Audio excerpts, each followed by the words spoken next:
The broadcast began with a silence more deafening than any explosion.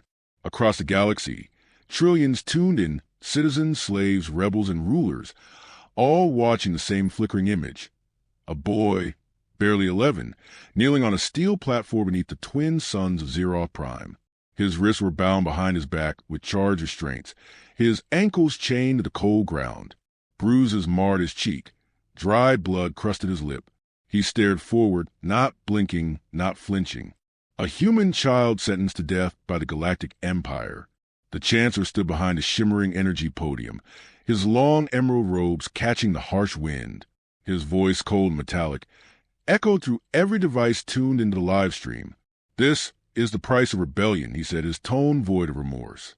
This boy, this earthborn parasite, was caught infiltrating an Imperial relay station. He refused to give up his father's location. Let this execution serve as an example. Earth is not sovereign. Earth is ours. The camera panned, hovering in a slow, deliberate orbit around the stage. The audience of alien diplomats and Imperial governors watched with detached curiosity. On the outer edges, a few humans forced into servitude kept their eyes down, knowing that one glance too long could cost them their own lives. The boy didn't cry, didn't scream. He only raised his chin, gaze unwavering, and said, "He's coming." A hush fell. A few murmurs rippled through the crowd. The Chancellor raised his hand, as if swatting away a fly, and gestured to the executioner, a hulking enforcer unit, part machine, part beast, wrapped in red Imperial plating. It stepped forward with mechanical precision, unfurling a monomolecular blade humming with violet energy. The camera zoomed in, capturing the glint in the boy's eyes. There was no fear, just a silence so pure it vibrated. The blade came down. No sound followed. Then a voice, somewhere off-screen, whispered into the stillness. "Oh, gods!" That was Baba Yaga's boy.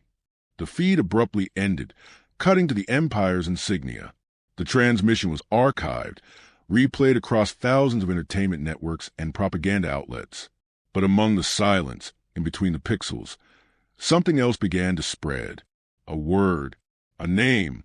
In a remote part of space, on a frostbitten moon, where even the satellites dared not orbit, a man sat alone in a decaying wooden cabin. No heat, no electronics, only flickering candles and the deep, feral crackle of an old hearth fire. A knife rested on the table, blackened, curved, worn down to the handle from decades of use. Beside it, a photo. The boy, smiling, alive. The man reached for the photo, held it in a hand veined like cracked marble. His other hand clenched the knife. He said nothing, but his breathing changed. Slower, deeper. A quiet storm building beneath the still surface. Far above the cabin, an ancient orbital drone activated without signal. It blinked once. Then again, a dormant code reawakened. One the Empire had long purged from its records. The cabin lights flickered. Sensors embedded in glacial ice came online. A dormant power grid, long thought dead, pulsed beneath the frozen soil.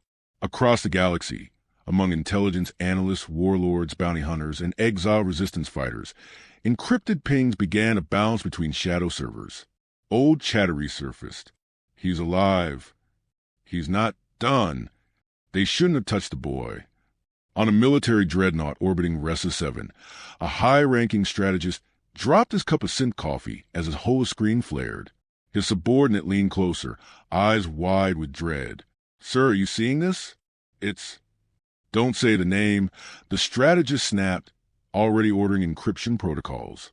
"If he's alive, if he knows." The subordinate swallowed. "Sir, what if it's just a rumor?" "Then pray it is. Because if it's not, we just executed the one thing that monster loved." In a criminal hideout on Nemea Station, a tattooed smuggler laughed hysterically, slapping the bar counter. "Idiots. They poked the boogeyman. You don't kill Baba Yaga's kid, man. You hide from his shadow." A new message circulated across the dark web's most secure layers. 3 words, and signed untraceable. Permission to engage. Back in the cabin, the man stood, his face weathered, scarred, and hollow, tightened. He opened an ancient chest. Inside were weapons untouched by time, blade, pistol, cloak, and something older than war, something handmade. He suited up slowly, each motion methodical, like a ritual, a soldier dressing for mourning, not battle. And when the last strap tightened and the final weapon clicked into place, the man stepped into the icy wind outside. Snow howled around him, as if even the storm knew to bow. He looked to the stars. Somewhere out there, they had taken his child. Somewhere out there, they had laughed while doing it. The ground trembled. He didn't scream, didn't growl, only whispered, "I'm coming." Then he vanished into the dark, and with him, the galaxy's last illusion of safety. Across the galaxy, the execution broadcast had already begun to decay into myth.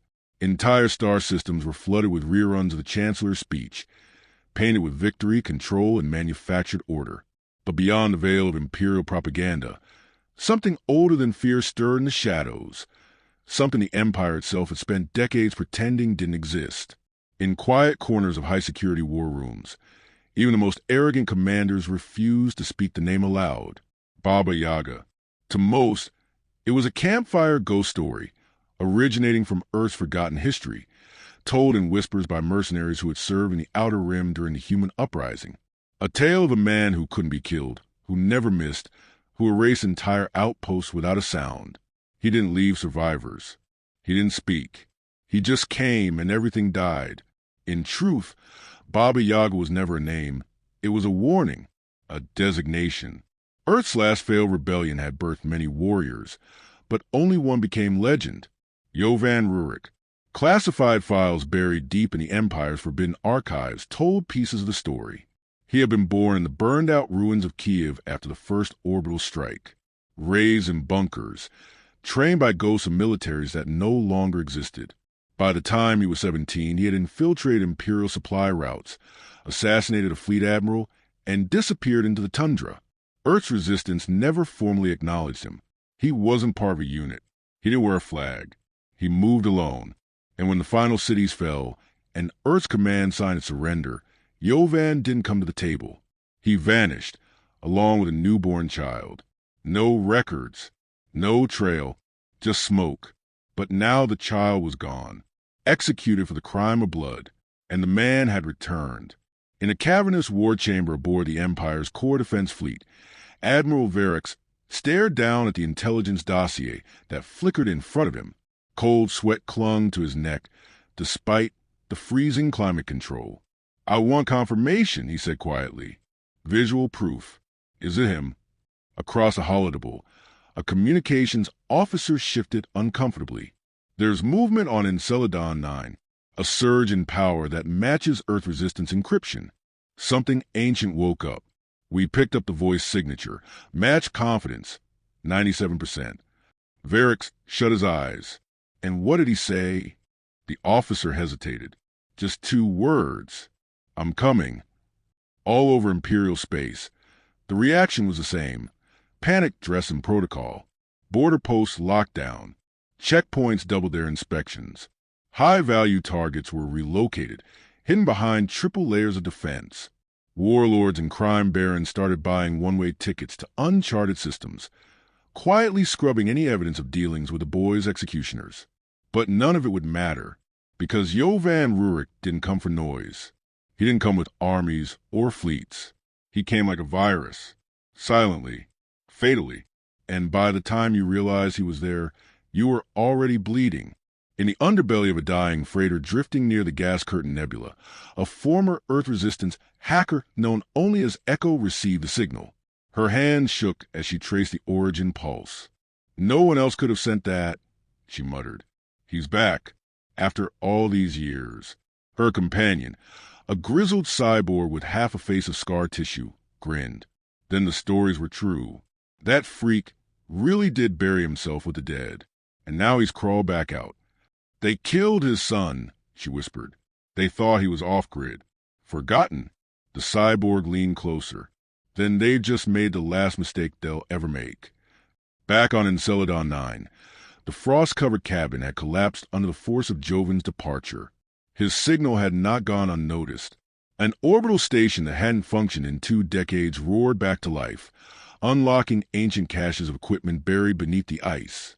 Automated loaders retrieved gear built by the Resistance before Earth's fall, low-EM signature tech, hardened exosuits, and a stealth-class interceptor ship known as Wraithborn.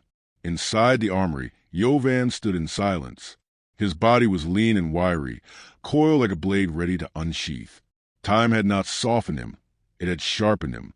His face was lined with hard edges, his expression carved from stone. The cloak he wore shimmered with embedded disruptors. His left eye glowed faintly, cybernetic, calibrated to low-light thermal. He didn't speak to the machines. He didn't need to. They responded to his presence, as if remembering their true master. In his hand, he held a small, cracked hologram of Isaiah. The boy, maybe 7 at the time, grinning with teeth too big for his face, holding up a wooden carving shaped like a hawk. Yovan stared at it for a long time, unmoving. The moment passed. He turned and approached the ship. Its engines pulsed low, hungry. His steps were soundless, each one carrying the weight of memories soaked in blood. Inside the cockpit, systems activated. Destination coordinates loaded. He didn't look back. As Wraithborn lifted into the upper atmosphere, frost and snow ripped away from the launch zone. The stars bent around its hull. Cloaking engaged. It vanished. And across the galaxy, darkness began to whisper again. He was coming, and he was not merciful. The first strike came on the mining world of Virex, for a sulfur-choked planet where oxygen cost more than life. The Imperial garrison station there wasn't expecting anything, least of all death wearing silence like a second skin. By the time the local comm station registered the anomaly, the eastern compound was already gone. No alarms, no survivors. Just a static-filled message looped into the orbital relay. For Isaiah, it wasn't a war. It wasn't even a retaliation. It was a dismantling.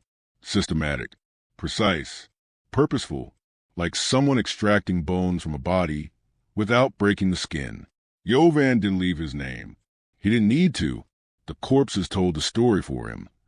28 soldiers, each executed cleanly. No scorch marks. No heavy weapon signatures. Most were found with their own weapons turned against them, as if they'd been outmaneuvered before they could blink.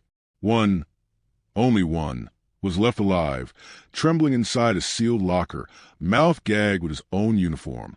He was found by a retrieval unit hours later.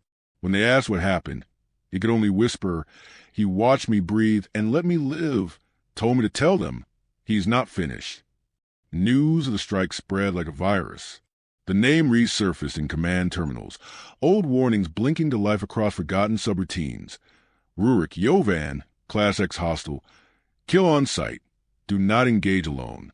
Fleet captains requested reassignment.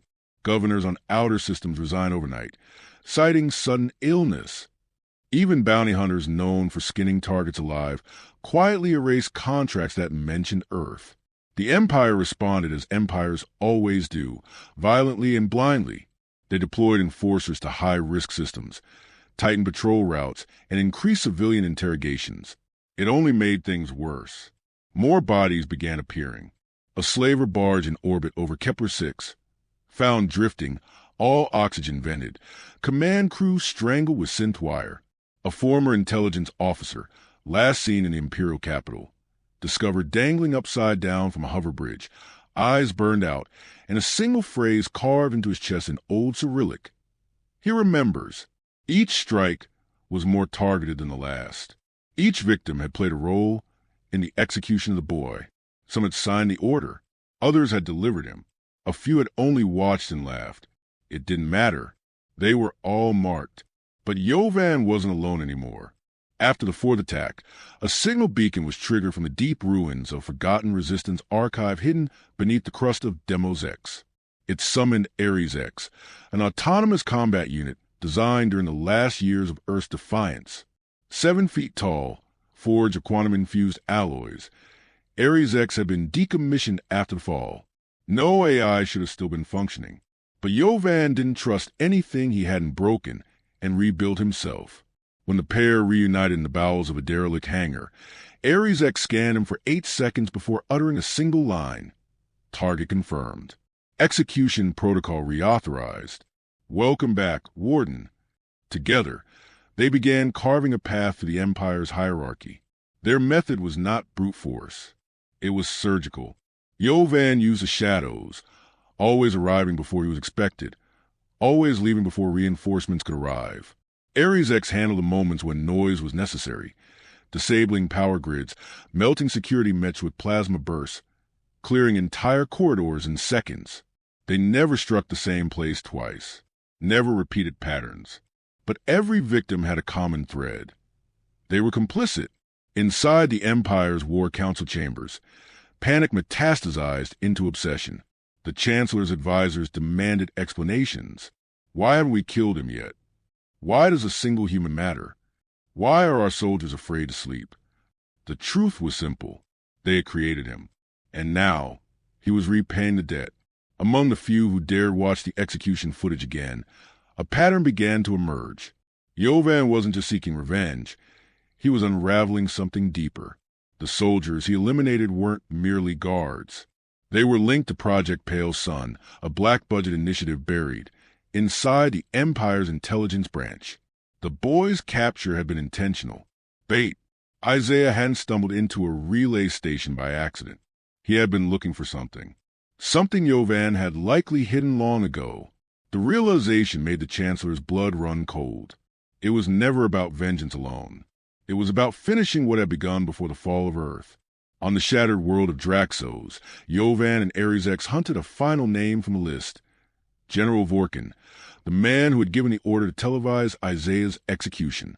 He had gone into hiding, protected by an elite guard and 3 layers of psychic shields. But Yovan didn't care about shields. He cared about justice. They breached the fortress in under 15 minutes.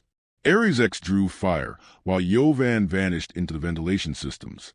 When Vorkin's guard went silent, he began screaming into the columns for extraction. None came.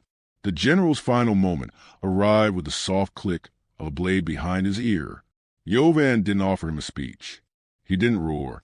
He simply leaned in and whispered. He said, "He's coming. You should have listened." The blade slid home. By the time the Empire realized what was happening, half of Project Pale Sun's architects were dead, and the remaining few had gone into deep stasis, hoping the legend wouldn't find them. But hope was for civilians. Yovan Rurik had declared a war the Empire didn't understand, because it wasn't a war of territory or politics. It was personal, and he wasn't done. They called the capital World Invictus. Untouched, unshaken, the untouchable heart of the Galactic Empire. It shimmered in orbit around a custom-built star, a monument to ego and control. Spanning 6 continents and shielded by 32 overlapping defense grids, it was a fortress masquerading as paradise. The Empire believed no enemy could reach its throne. They believed wrong. Wraithborn pierced the outer system cloaked in silence, riding the curvature of a defunct diplomatic frequency. The ship's exterior bristled with microreactive armor, invisible to scanners and dressed in old Imperial tech codes that hadn't been used since the fall of Earth. Ares X sat in the co-pilot's bay, scanning threat vectors in real time, his voice low and unreadable.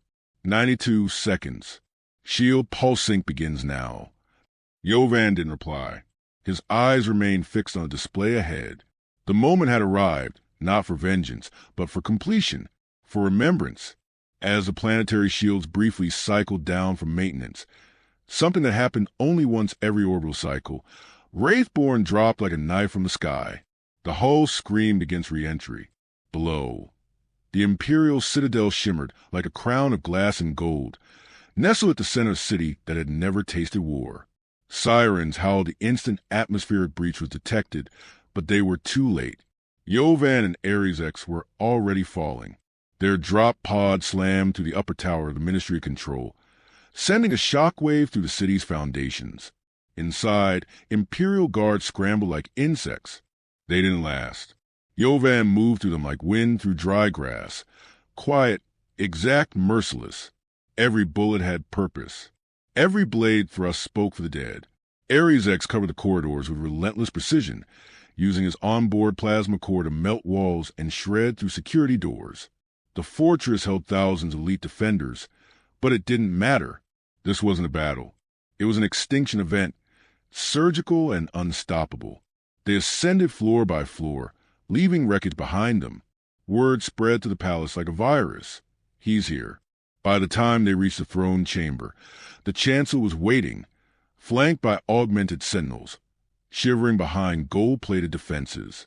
The room, once designed to impress foreign dignitaries with its towering stained glass and polished obsidian, now flickered with emergency lights and the smell of fear.